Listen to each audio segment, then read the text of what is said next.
Good morning dear students. Dear students, जो आज का हमारा लेक्चर रहेगा it is on the basis of electrochemistry. और इलेक्ट्रोकेमिस्ट्री के अंदर दो इसके सब टॉपिक हैं, electrical conductance and ionic conductance. तो डियर स्टूडेंट्स, सबसे पहले आपको ये समझना होगा कि इलेक्ट्रिकल कंडक्टेंस और आयोनिक कंडक्टेंस में डिफरेंस क्या है और दोनों चीज़ होती क्या है। तो सबसे पहले इलेक्ट्रिकल कंडक्टेंस देखिए, आपके जो भी मेटल्स होते हैं, जो सुपर कंडक्टर्स होते हैं, उनके अंदर जो कंडक्टेंस मिलती है, मींस जो मूवमेंट ऑफ करंट है आपको, उसको बोलते हैं इलेक्ट्रिकल कंडक्टेंस। और जो आयंस से आपको कंडक्टेंस मिलती है उनको बोलते हैं हम आयोनिक कंडक्टेंस। तो सबसे पहले इसके अंदर देखिए इलेक्ट्रिकल कंडक्टेंस, और इसको दूसरा नाम भी देते हैं हम मेटालिक कंडक्टेंस।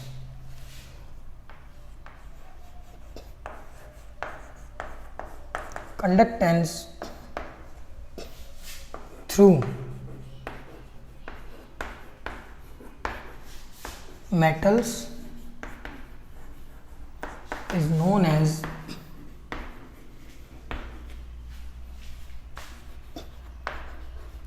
metallic और electrical conductance। movement of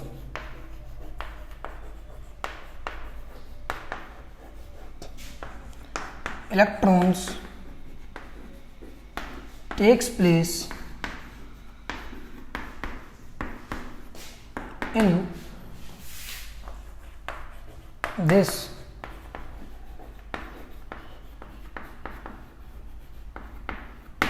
conductance. देखिए स्टूडेंट्स, ये इलेक्ट्रिकल कंडक्टेंस है। अब हम देखेंगे ये डिपेंड किस किस के ऊपर करती है। भाई किसी की इलेक्ट्रिकल कंडक्टेंस ज़्यादा होती है, किसी की कम होती है। तो हमें देखना ये है कि इलेक्ट्रिकल कंडक्टेंस डिपेंड किस किस के ऊपर करती है। डियर स्टूडेंट्स, पहला जो इसके अंदर पॉइंट है, nature and structure of metal. First point की बात सुनिए, आप जिस मेटल के अंदर इलेक्ट्रिकल कंडक्टेंस नोट कर रहे हैं उसका नेचर कैसा है। सपोज करो उसके अंदर जो रेजिस्टेंस है वो बहुत कम है, जैसे कि गोल्ड है, वो बहुत अच्छा कंडक्टर है इलेक्ट्रिसिटी का। आप एल्यूमिनियम देखते हो, बहुत अच्छा कंडक्टर है इलेक्ट्रिसिटी का। तो डियर स्टूडेंट्स, ऐसे हमें नेचर और उसका स्ट्रक्चर दोनों के ऊपर आपकी इलेक्ट्रिकल कंडक्टेंस डिपेंड करती है। नेक्स्ट जो डियर स्टूडेंट्स आपका सेकंड पॉइंट इसमें मैं लेता हूं, वो है valence, number of valence electron. Number of valence electrons. Movement के लिए रिस्पॉन्सिबल कौन है? इलेक्ट्रॉन्स। जितने ज्यादा इलेक्ट्रॉन्स उतनी ज्यादा कंडक्टिविटी, जितने कम इलेक्ट्रॉन्स उतनी कम कंडक्टिविटी। सपोज करो आपको इस रूम से उस रूम तक कोई सामान लेके जाना है, तो आप लोग करते क्या हो, सपोज करो आपके पास 2 स्टूडेंट हैं, तो 2 स्टूडेंट सामान को बहुत ज़्यादा टाइम में पहुंचाएंगे, और वहीं आपकी जगह उस 2 की जगह 10 स्टूडेंट हैं, तो वो 10 स्टूडेंट्स बहुत जल्दी से उसको लेके चले जाएंगे। तो नंबर ऑफ वैलेंस इलेक्ट्रॉन जो कि कैरी करते हैं करंट को, जो काम करते हैं कंडक्टेंस का। और इसमें थर्ड पॉइंट और लास्ट पॉइंट, टेम्परेचर।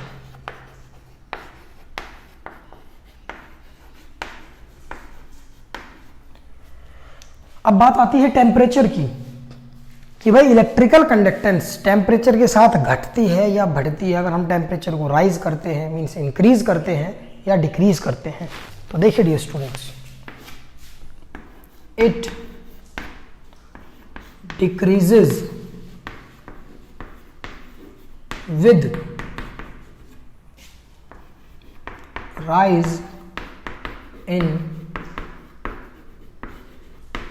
टेम्परेचर। अब इसका रीजन सुनिए। आप कहोगे सर हम टेम्परेचर को बढ़ा रहे हैं तो कंडक्टेंस बढ़नी चाहिए, बट आपने बताया कि ये तो घटती है।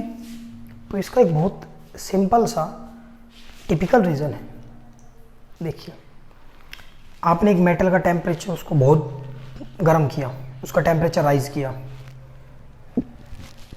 सपोज करो ये मेटल है, इसके अंदर अब कर्नल्स भी प्रेजेंट होते हैं। आपने सॉलिड स्टेट फर्स्ट यूनिट में पढ़ा है, जहां फ्री सी ऑफ इलेक्ट्रॉन्स हैं वहां पॉजिटिव होल्स भी रहते हैं। तो कर्नल्स डियर स्टूडेंट, जब आप इसका टेम्परेचर को राइज करोगे तो इलेक्ट्रॉन्स को तो एनर्जी मिलेगी ही मिलेगी, काइनेटिक एनर्जी। तो भाई मूव फास्ट करना चाहिए था, बट डिस्टर्बेंस क्रिएट हो जाएगा। कर्नल्स उसके रास्ते में ऑब्स्ट्रैकल का काम करेंगी। सपोज करो सिर्फ मेरे को एनर्जी मिली और मेरे को यहाँ से 200 मीटर भाग के जाना है, तो मैं भाग के चला जाऊंगा, बट अब रास्ते में एक झुंड आ गया जंगली जानवरों का। अब मेरे को वो पार करना बहुत मुश्किल हो जाएगा, बिकॉज मेरे रास्ते के अंदर ऑब्स्ट्रैकल आ गए हैं, रुकावटें पैदा हो गई हैं। तो सेम ऐसा ही इलेक्ट्रॉन्स के केस में होता है डियर स्टूडेंट्स। कर्नल्स इलेक्ट्रॉन्स के पाथ में एक ऑब्स्ट्रैकल का काम करती हैं, जिसकी वजह से वो एक जगह से मूव करके दूसरी जगह जाते हैं, उनको रुकावटें आती हैं। सो जब हम टेम्परेचर को इंक्रीज करते हैं तो कंडक्टिविटी डिक्रीज हो जाती है in the case of electrical conductance. अब आपका नेक्स्ट है आयनिक कंडक्टेंस। इसमें देखिए ये कंडक्टेंस किसकी वजह से है? This conductance is due to the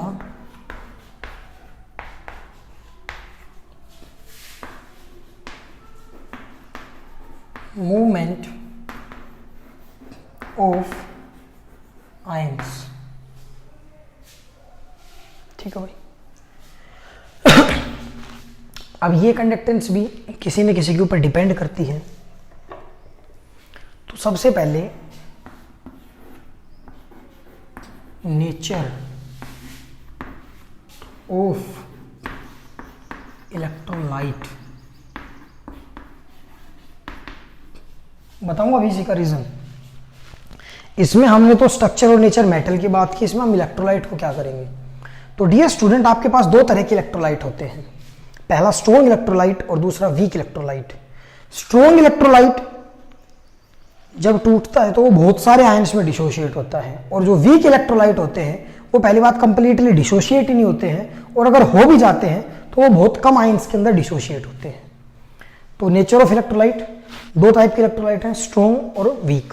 strong electrolyte के अंदर कंडक्टेंस होती है वो डियर स्टूडेंट्स बहुत ज्यादा होती है। इस बुक के अंदर अभी आपको सिर्फ ये बताया है नेचर ऑफ इलेक्ट्रोलाइट एडेड। जो आपका नेक्स्ट टॉपिक रहेगा स्ट्रॉन्ग इलेक्ट्रोलाइट और डियर स्टूडेंट्स वीक इलेक्ट्रोलाइट, एक पूरा कंप्लीट टॉपिक है इसी हेडिंग के ऊपर, वो हम नेक्स्ट लेक्चर में डिस्कस करेंगे। तो डियर स्टूडेंट्स नेक्स्ट आता है कंसंट्रेशन ऑफ इलेक्ट्रोलाइट। ये दोनों पॉइंट लगभग सेम हैं डियर स्टूडेंट्स। देखिए आपने कितने अमाउंट में जैसे इसमें इलेक्ट्रॉन लिए थे, कितने ज्यादा वैलेंस इलेक्ट्रॉन उतनी ज्यादा कंडक्टेंस। इसमें सेम हमने कंसंट्रेशन ऑफ इलेक्ट्रोलाइट ली है। मींस अगर हम ज्यादा इलेक्ट्रोलाइट का यूज करते हैं तो वो ज्यादा आयंस प्रोड्यूस करेंगे, और ज्यादा आयंस प्रोड्यूस करेंगे तो वो उतने ही ज्यादा आयोनिक कंडक्टेंस को बढ़ाएंगे। ठीक है डियर स्टूडेंट्स। अब आपके पास थर्ड पॉइंट आता है, सेम वही पॉइंट, टेम्परेचर का reason.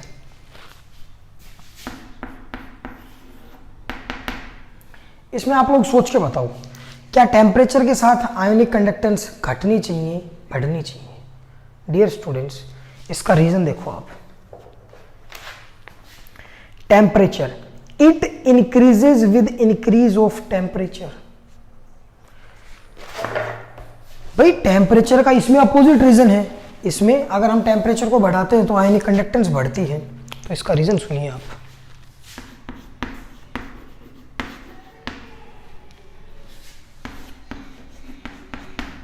it increase with increase in temperature. हमने टेम्परेचर राइज किया,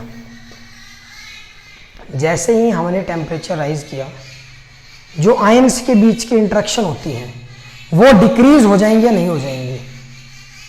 डियर स्टूडेंट, को एक आयन है,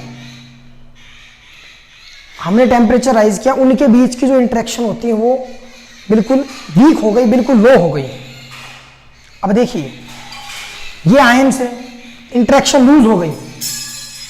अब क्या होगा, बहुत सारे आयंस प्रोड्यूस हो गए, और बहुत सारे आयंस जब प्रोड्यूस हो जाते हैं तो आपकी आयनिक कंडक्टेंस है डियर स्टूडेंट्स वो इंक्रीज हो जाती है। तो इसमें आपको ये रीजन लिखना है, due to the rise in temperature the interaction between ions become loosely bound. भाई वो तोड़ेगा, आपका एक बॉन्ड है NaCl, वो वैसे नहीं टूटता, मैं उसको हीट करता हूँ तो Na पॉजिटिव Cl नेगेटिव अलग अलग बन गए। अब दो आयंस रिस्पॉन्सिबल हैं इलेक्ट्रॉन्स को कैरी करने के लिए। अब आप दो कहोगे सर दो कैसे, सोडियम पॉजिटिव है, उसने तो इलेक्ट्रॉन दे दिया, अब क्लोरीन के पास एक इलेक्ट्रॉन आ गया, वो वैलेंस इलेक्ट्रॉन इसके एक्स्ट्रा हो गई, अब वो इलेक्ट्रॉन्स को मूवमेंट के लिए रिस्पॉन्सिबल है करने के लिए। और इसके अंदर आयंस है, इलेक्ट्रॉन वाला केस इसके अंदर है। तो डियर स्टूडेंट्स, आपका टेम्परेचर भी केस हो गया। अब जो नेक्स्ट इसमें है वो है डियर स्टूडेंट्स द नेचर या the size of ions produced, size of ions produced and their solvation. Fourth, size of ions। डियर स्टूडेंट्स, आयन का साइज जितना बड़ा होगा उसकी मोबिलिटी उतनी स्लो हो जाएगी। मींस आप एक तरह से मान सकते हो, अगर आयंस का साइज ज़्यादा है तो उसकी मोबिलिटी मींस उसकी जो मूवमेंट है वो कम हो जाएगी। सो ड्यू टू दिस, अगर हम आयंस का साइज आयंस का जो वो बड़ा होगा तो it decrease with increase in size. Students, ये आपका इलेक्ट्रिकल कंडक्टेंस और आयनिक कंडक्टेंस के ऊपर लेक्चर था। नेक्स्ट हम इसके ऊपर बात करेंगे नेचर ऑफ इलेक्ट्रोलाइट, वीक और स्ट्रॉन्ग। Thank you students.